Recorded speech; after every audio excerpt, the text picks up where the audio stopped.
chapter, and the name of the chapter is carbon and its compounds. Okay, yeah. So the name of the chapter is carbon and its compounds. So that is the fourth chapter, is it? So we have done many chapters, 3 or 4 chapters from science, and today we will be doing the chapter 4. We will be starting chapter number 4 today. Okay, chalo. So let's start with the main thing. Okay.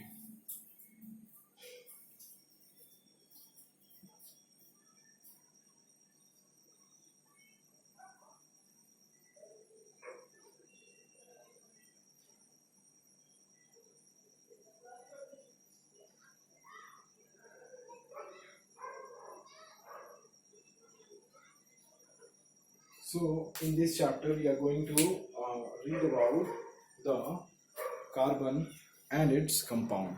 Is it so? I hope that everything is visible. Yup. है ना? तो so what will we be discussing? है ना? So as the name suggests that here in this chapter we will be discussing about carbon, that what is carbon and what is its property, what is its nature, what is the versatility of carbon, okay, and what is the abundance of carbon. These are some general things which we'll be doing, and after that we will be studying about the special properties of carbon which makes it so famous. Is it so? Yeah, famous ही बोलेंगे ये chapter खत्म होने के बाद, या फिर chapter पढ़ते पढ़ते ही समझ आएगा कि हाँ एग्जैक्टली कार्बन तो बहुत फेमस आदमी है, मतलब कार्बन जैसा टैलेंट किसी में नहीं है ना? ये बात हम लोग रियलाइज करेंगे, चैप्टर पढ़ने के साथ ही ये बात रियलाइज कर पाएंगे, हम लोग साथ साथ ही कर लेंगे। तो ठीक है, तो ये बात है। तो सबसे पहला ये बात है कि ये जो कार्बन है ना, जैसे हम लोग को पता है हमारा एटमॉस्फेयर से शुरू करते हैं हम लोग। तो वी हैव आवर एटमॉस्फेयर, उस एटमॉस्फेयर में we have different different elements, है ना? तो इन दिस एटमॉस्फेयर, हमारे इस एटमॉस्फेयर में क्या है?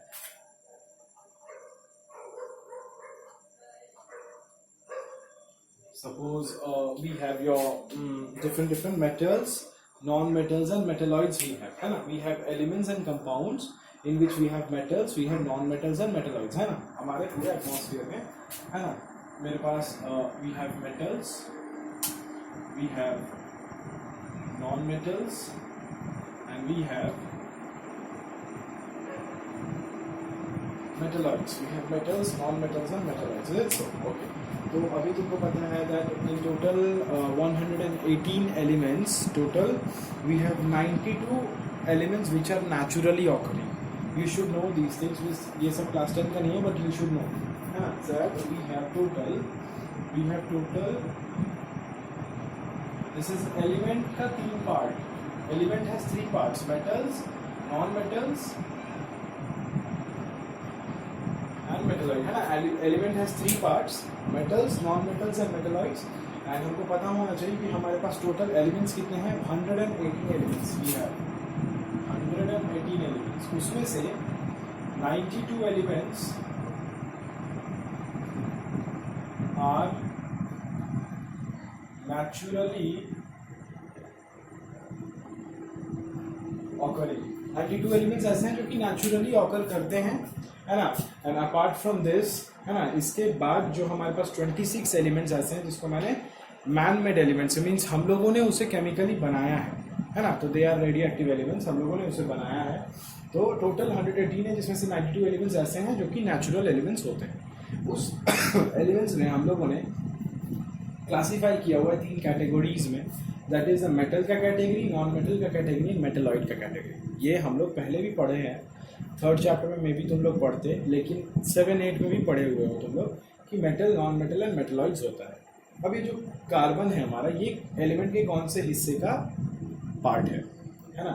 ये मेरा मेटल में आता है, नॉन मेटल में आता है या मेटलॉइड में आता है, ये भी जान लेना ज़रूरी है ना? तो ये हम लोग को हमेशा जानना चाहिए कि जो मेरा कार्बन है that this is a non metal. सबसे पहला चीज़ कि कार्बन के बारे में जो पढ़ रहे हैं तो इसका अबंडेंस तो बहुत ही कम है। पूरे हमारे अर्थ क्रस्ट पे 0.2% के आसपास का कुछ कार्बन है।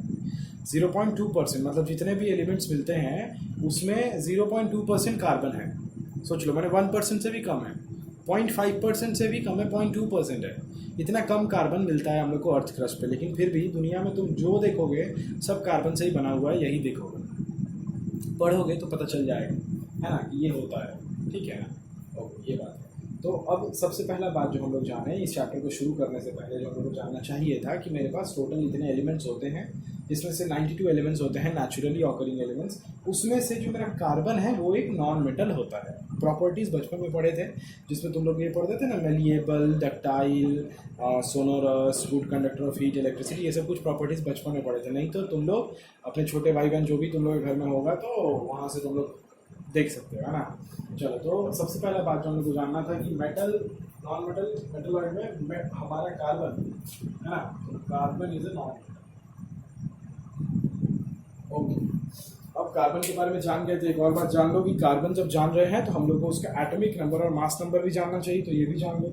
सब जस्ट एकदम बेस से लेके आ रहे हैं, बेस, एकदम बेस। तो इसका एटॉमिक नंबर 6 और मास नंबर 12 मीन्स कार्बन ऐसे लिखेंगे, कार्बन को ऐसे लिखा जाएगा 6C12, atomic number 6, mass number 12। Apart from that तुमको ये बात पता होना चाहिए कि कार्बन सिर्फ 6C12 ही नहीं होता है, कार्बन के कुछ एलोट्रॉपिक फॉर्म्स भी होते हैं।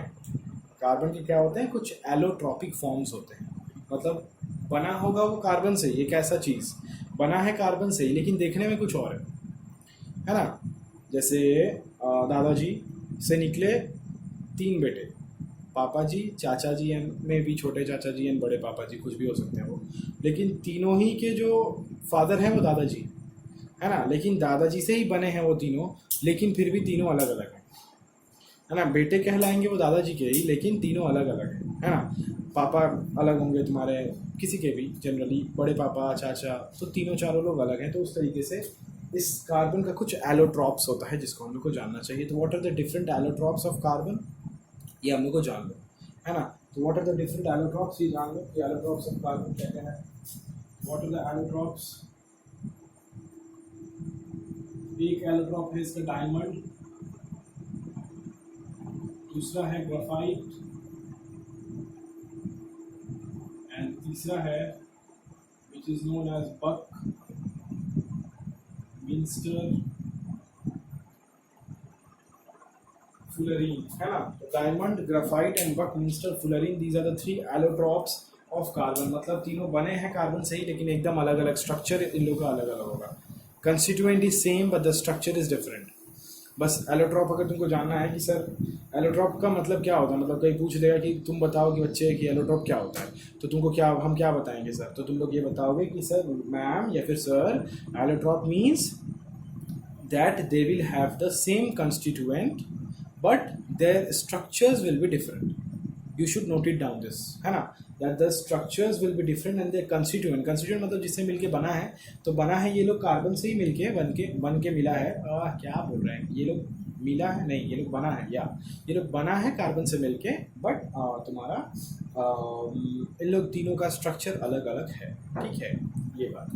तुम लोग रेफरेंस में जाओगे तो तुम लोग को इसका स्ट्रक्चर दिखाई देगा, मतलब देख के तुम लोग बोलोगे ओह माय गॉड ये क्या है ना। इससे अच्छा तो नहीं देखते, लेकिन फिर भी जो जानना चाहिए वो जान लो कि क्या इसका एलोट्रॉप्स है, क्या इसका तुम्हारा एटॉमिक नंबर है, क्या इसका एटॉमिक मास है। समझ गए ना, बढ़िया बात। अपार्ट फ्रॉम दिस तुमको ये बात भी पता रहना चाहिए कि तुम लोग 9 में आइसोटोप, आइसोबार पढ़े थे, जहाँ पे तुम लोग पढ़े थे एटॉमिक नंबर सेम होगा एंड मास नंबर डिफरेंट होगा। तो इस कार्बन का 2 आइसोबार भी होता है, ये भी जान लो। सब कुछ बता रहे हैं एकदम बेस, 0 लेवल से एकदम ऊपर लेवल लेके चल रहे हैं। चलो, तो इसका आइसोबार्स भी होता है, तो क्या क्या होता है आइसोबार्स इसका, तो एक होता है 6C12, ये तो मेरा नॉर्मल कार्बन है, इसके साथ साथ 6C13 एंड 6C14 भी प्रेजेंट है। तो ये जो दोनों हैं, इसको हम बोलते हैं रेडियो एक्टिव कार्बन,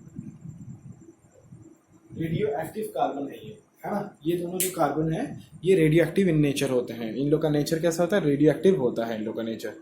अंडरस्टूड, ठीक है, कोई दिक्कत नहीं है।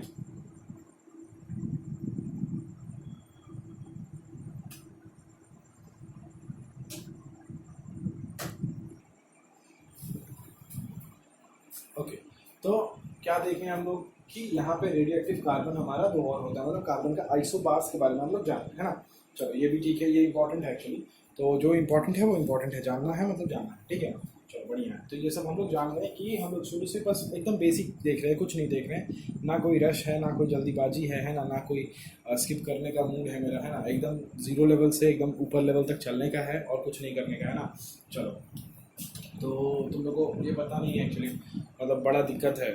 जैसे क्लासेस दे रहा था तो इतना दिक्कत से क्लासेस दे रहा था, एंड उसके बाद हमको एट लास्ट जो है वो हमको वो जो तुम लोग शायद पता होगा ट्राइपॉड स्टैंड एक होता है ना। तो वो स्टैंड मुझे मंगवाना पड़ा क्लासेस देने के लिए, क्योंकि जैसा सिचुएशन है बाहर, तो आना जाना कहीं भी बंद है पूरा, मतलब नेसेसरी छोड़ के तो सब कुछ बंद है।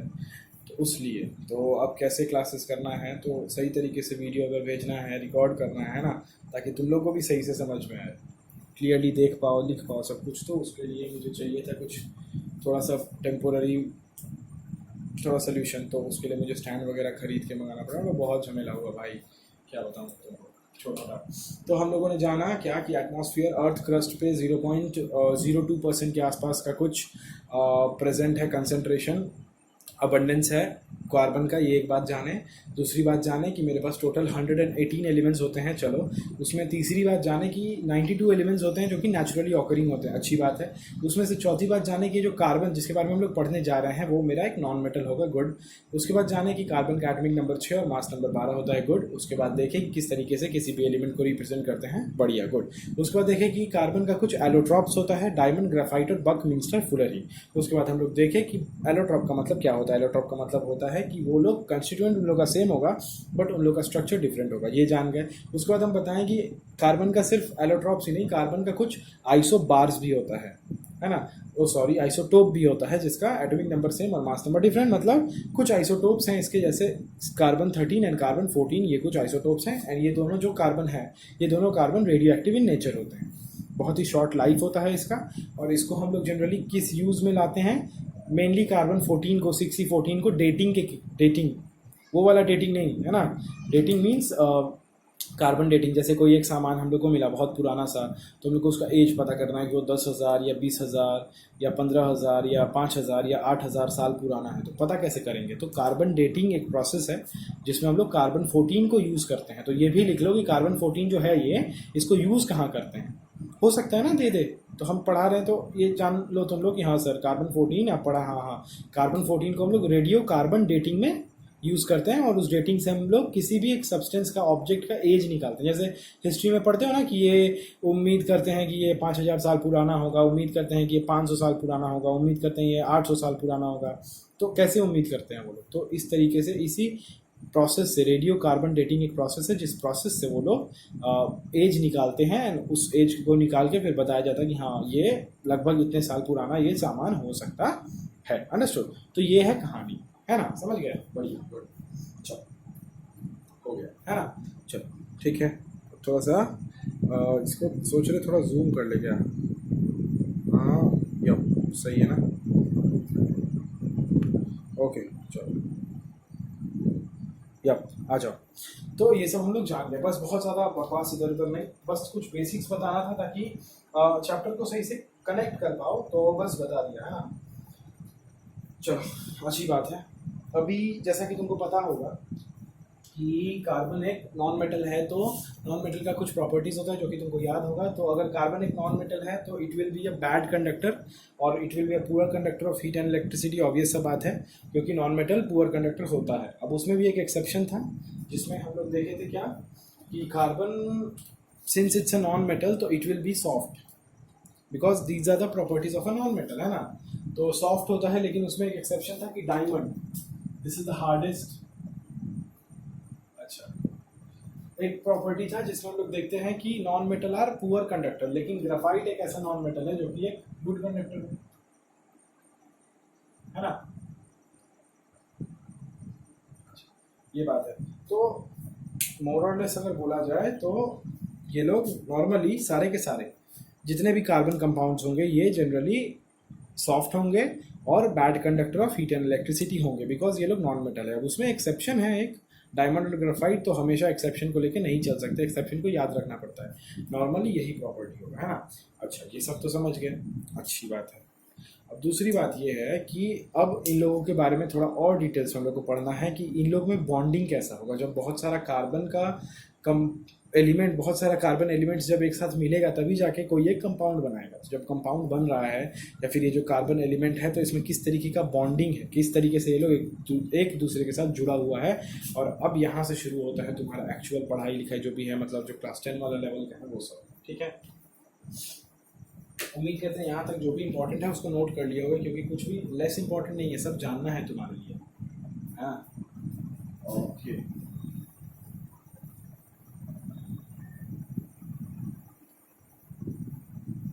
आ जाओ। तब देखो, तब हम लोग को यहाँ जानना ये पड़ेगा कि किस तरीके का बॉन्डिंग जो है वो इस कार्बन के कंपाउंड्स में होता है ना। तो कार्बन का कंपाउंड जैसा कि हम लोग को बताए हैं, तो इसमें तुमको याद रखना चाहिए कि कार्बन कंपाउंड में कौन सा बॉन्डिंग होता है। तो कार्बन में होता है, कार्बन में क्या होता है, कोवैलेंट बॉन्डिंग, कोवैलेंट बॉन्डिंग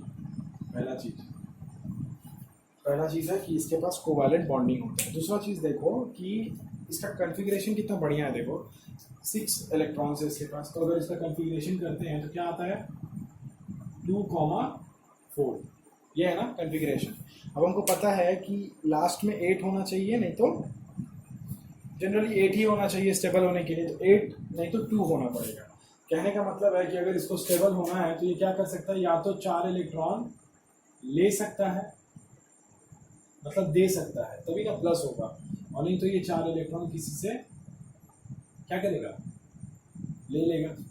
या तो ये 4 इलेक्ट्रॉन ले लेगा तो ये क्या बन जाएगा 2,8, और नहीं तो ये 4 इलेक्ट्रॉन दे देगा तब ये सिर्फ बन जाएगा 2, इसके पास इलेक्ट्रॉन रह जाएगा और ये स्टेबल हो जाएगा। अब सवाल ये होता है कि इस पास दोनों ही ऑप्शन है ना, क्योंकि इस पास 4 इलेक्ट्रॉन से, तो ये 4 दे भी सकता है और किसी से 4 ले भी सकता है। अब ये करता क्या है ना, मतलब ये C4+ भी बन सकता है और ये C4- भी बन सकता है, ये दोनों ही बन सकता है। It could gain 4 electrons, it could also loose 4 electrons. But ये करता क्या है, ये सवाल है ना, कि दोनों ही रास्ता इसके पास ओपन है जब, तो ये कोई एक रास्ता ही फॉलो करेगा, एंड वो कौन सा रास्ता को फॉलो करता है ये हम लोग को देखना पड़ता है ना। तो आ जाओ हम लोग थोड़ा इसके डिटेल्स में आते हैं, ठीक है ना। तो देख लो आप, तो अब देखो पहला केस हम तुमको बताते हैं, जब ये 4 इलेक्ट्रॉन्स को गेन करेगा, जब ये C4- बनेगा, तो इसने क्या किया, 4 इलेक्ट्रॉन्स को गेन कर लिया, इसीलिए इसके ऊपर माइनस आ गया। गेन करने से माइनस मतलब लोन आ गया ना तुम्हारे ऊपर, तुमको दबा देगा वो, है ना, तो माइनस आ गया है तुम्हारे ऊपर, है ना। चलो, तो देखो अगर ऐसा आ गया है तो क्या करने का है फिर, तो अब इसके पास कितना इलेक्ट्रॉन है, 10 इलेक्ट्रॉन है। कितना इलेक्ट्रॉन है, 2,8, 10 इलेक्ट्रॉन्स। लेकिन इसका प्रोटॉन्स कितना होगा, इसके पास अभी 10 इलेक्ट्रॉन्स है, लेकिन इसके पास प्रोटॉन कितना है 6, क्योंकि ओरिजिनली तो इसके पास 6 इलेक्ट्रॉन्स था, तो प्रोटॉन्स में तो कोई चेंजेस होता नहीं है। ये बात हम लोग 9 में भी पढ़े थे कि कभी भी इलेक्ट्रॉन्स लेगा कोई, या फिर इलेक्ट्रॉन्स का शेयरिंग होगा, मतलब इलेक्ट्रॉन ले रहा है, दे रहा है, कुछ भी कर रहा है, प्रोटॉन्स के साथ तो कोई डिस्टर्बेंस हो नहीं रहा है, तो प्रोटॉन्स का नंबर तो सेम रहेगा। कहने का मतलब है कि अभी इसके पास क्या है, अभी इसके पास 6 प्रोटॉन्स है एंड 10 इलेक्ट्रॉन्स है। तो अब हम लोग को क्या पता रहता है कि प्रोटॉन्स और इलेक्ट्रॉन्स दोनों को, प्रोटॉन्स क्या है, पॉजिटिवली चार्ज है जो कि इसको पुल करता है इलेक्ट्रॉन्स को, तो it will be difficult for the nucleus to hold the 10 electrons. तो न्यूक्लियस के लिए ये मुश्किल है कि 10 इलेक्ट्रॉन्स को 6 प्रोटॉन्स होल्ड करके रख पाए, उतना इफेक्टिवली फोर्स नहीं लगा पाता है ना। ये इस केस में होता है। सेकेंड केस में क्या होता है, सेकेंड केस में ये हो सकता है कि उसको 4 इलेक्ट्रॉन्स जो है हटा देना है ना। तो अगर वो 4 इलेक्ट्रॉन्स को हटा देगा तो क्या होगा, 4 इलेक्ट्रॉन्स अगर वो हटा देता है अपने पास से, सेकेंड केस में जब वो C4+ बनेगा, तब उसके पास बचेगा 2 इलेक्ट्रॉन्स और 6 प्रोटॉन्स, है ना। तो अब जब ये 4 इलेक्ट्रॉन हटाएगा तो हटाने के लिए भी एनर्जी चाहिए होता है, तो वो उतना लार्ज अमाउंट ऑफ एनर्जी इसको मिलेगा कहाँ से, ताकि वो 4 इलेक्ट्रॉन्स को हटा दे कम्प्लीटली, है ना। तो ये कंप्लीटली किसी को अपने पास से हटा भी नहीं पाएगा। जैसे सोडियम एक इलेक्ट्रॉन हटा देता है, क्लोरीन एक इलेक्ट्रॉन ले लेता है ना। तो लेना देना जो भी है उसमें एनर्जी लगता है, लेने में भी देने में भी। देने में ज़्यादा एनर्जी लगता है, लेने में कम एनर्जी लगता है। तो कहने का मतलब है कि जब ये 4 इलेक्ट्रॉन देना है इसको, जब इसको C4+ कैटायन बनना है, तभी भी ये सोच रहा है कि भाई 4 इलेक्ट्रॉन देंगे, इतना एनर्जी आएगा कहाँ से कि हम 4 इलेक्ट्रॉन दे दें किसी को। देने के लिए भी तो तुम्हारे पास होना चाहिए ना उतना। तो ये बोलेगा नहीं भाई, दे भी नहीं पाएंगे, बड़ा दिक्कत है। तो ना दे पाएंगे ना ले पाएंगे, तो बोलेगा बहुत समस्या है ना। तो समस्या का समाधान क्या है? What will be the solution? जिंदगी में स्टेबिलिटी तो चाहिए ना भाई। हाँ बताओ। तो ना दे ही पा रहे हैं ना ले ही पा रहे हैं, तो ऐसे कैसे होगा, है ना। तो देता लेता कौन है? ये भी तुम लोग पढ़े हो कि देता लेता कौन है। इलेक्ट्रॉन्स को देना, इलेक्ट्रॉन्स को लेना, आयंस को बनाना कौन करता है? जो लोग आयनिक कंपाउंड होते हैं, है ना। तभी ना वो आयनिक कंपाउंड बनते हैं। जैसे मान लो कि NaCl होता है, तो ये Na क्या करता है? एक इलेक्ट्रॉन को दे देता है, क्या बन जाता है? Na+। वही Cl क्या करता है? एक इलेक्ट्रॉन ले लेता है और बन जाता है Cl-। और ये Na+ एक कैटायन बनता है, Cl- एक एनायन बनता है, दोनों आके मिल जाता है ना। और मिल के क्या बनाता है? NaCl। तो 2 आयंस मिला और एक आयनिक कंपाउंड बनाया। आयनिक कंपाउंड के बीच में कौन सा बॉन्ड होगा? तो आयोनिक बॉन्ड होगा। ये भी जानना है, अगर नहीं जानते हो तो लिख लो, है ना। कोई भी अगर एक आयनिक कंपाउंड बनेगा तो कैसे बनेगा? जब वो एक आयन फॉर्मेशन करेगा। आयन बना, आयन कैसे बना? इलेक्ट्रॉन्स को लूज करके या फिर गेन करके ही आयंस बना सकता है हो तो, नहीं तो और कोई उपाय नहीं है बनाने का। पहला बात। दूसरी बात है कि आयंस बन गया तो आयंस फॉर्म करेगा एक आयनिक कंपाउंड, और उस आयनिक कंपाउंड में जो फोर्स होगा, जो कि उस कंपाउंड को, जो कि उस पॉजिटिव कैटायन और नेगेटिव एनायन को पकड़ के रखा है, तो that will be the force will be ionic bond. Okay चलो अच्छी बात है। तो आयनिक कंपाउंड है ये, और इसमें कौन सा बॉन्ड है? Ionic bond. The question remains the same कि अरे सर कहाँ आप इधर चले गए? कार्बन का तो बताएं ही नहीं कि कार्बन आखिर किया क्या, है ना। बेचारा तो दे भी नहीं पा रहा था, ले भी नहीं पा रहा था, कुछ नहीं कर पा रहा था, तो क्या करेगा? तब ये बोलेगा कि चलो एक ही उपाय है, एडजस्टमेंट करना पड़ेगा भाई, है ना। रईसों की तरह नहीं जी सकते हैं कि दे दिए, बड़े बन गए, ले लिए, ले भी नहीं सकते, औकात के बाहर है ना। और दे भी नहीं सकते क्योंकि उतना है नहीं, अफोर्ड नहीं कर पाएंगे। तो बोलेगा एक काम करते हैं, चलो किसी को ढूंढते हैं, बोलते हैं भाई एक काम कर, मिलजुल के रहा जाए। मतलब चलो करते हैं क्या? चलो करते हैं शेयरिंग ऑफ इलेक्ट्रॉन्स, शेयर कर देंगे। बोलेंगे भाई चल मिल बांट के खाते हैं, है ना। तो इस तरीके से होगा। तो ये लोग क्या करेंगे? शेयरिंग ऑफ इलेक्ट्रॉन्स करेगा। कार्बन बोलेगा भाई चलो शेयर करते हैं, मैं तुमको 2 देता हूँ, तुम मेरे को 2 दो, हम लोग शेयर करेंगे, एक साथ हमेशा रहेंगे, बैठे रहेंगे साथ में, एंड अपना अपना ऑक्टेट हम लोग शेयर कर करके पूरा कर लेंगे, और इस तरीके से हम लोग अपना ज़िंदगी बिताएंगे, है ना। तो इसीलिए ये लोग शेयर करके, तो यहाँ से ये क्या करेगा? इलेक्ट्रॉन्स को शेयर करेगा। इसको एक उपाय मिला कि क्या कार्बन क्या करेगा? तब अल्टीमेटली शेयर करेगा, है ना। इलेक्ट्रॉन्स लूज भी नहीं कर रहा है, इलेक्ट्रॉन गेन भी नहीं कर रहा, तो कार्बन क्या कर रहा है? तो कार्बन कर रहा है शेयर कर रहा है, शेयरिंग ऑफ इलेक्ट्रॉन्स। एकदम कहानी जैसा समझा देंगे, बस लिखते हुए चल जाना, एकदम जो जो लगे कि एकदम लिखते हुए चल जाना, कुछ छूटना नहीं चाहिए भाई। नोट्स बनाना है तो एकदम सॉलिड नोट्स बनाना है, नहीं तो नहीं बनाना है एकदम। मतलब फालतू का टाइम वेस्ट करके फायदा ही नहीं है। थोड़ा थोड़ा करने से अच्छा है कुछ मत करो, करना है तो पूरा करो, है ना। सभी को बोल रहे हैं बात, जानना चाहिए। तो ये क्या करेगा? यहाँ पे करेगा शेयरिंग ऑफ इलेक्ट्रॉन्स करेगा, मतलब शेयर करेगा इलेक्ट्रॉन। तो जो लोग भी शेयर ऑफ इलेक्ट्रॉन करते हैं, तो शेयर ऑफ इलेक्ट्रॉन, हम किसी के साथ इलेक्ट्रॉन शेयर करेंगे और शेयर करके हम एक बॉन्ड बनाएंगे, हम एक कंपाउंड बनाएंगे। तो उस कंपाउंड को क्या बोलेंगे? जो शेयरिंग ऑफ इलेक्ट्रॉन से जो कंपाउंड बनता है, उस कंपाउंड को हम लोग कोवैलेंट कंपाउंड बोलते हैं। कैसा कंपाउंड? उस कंपाउंड को बोलते हैं कोवैलेंट कंपाउंड। और उन लोगों के बीच में बॉन्डिंग कैसा होगा? Covalent bonding.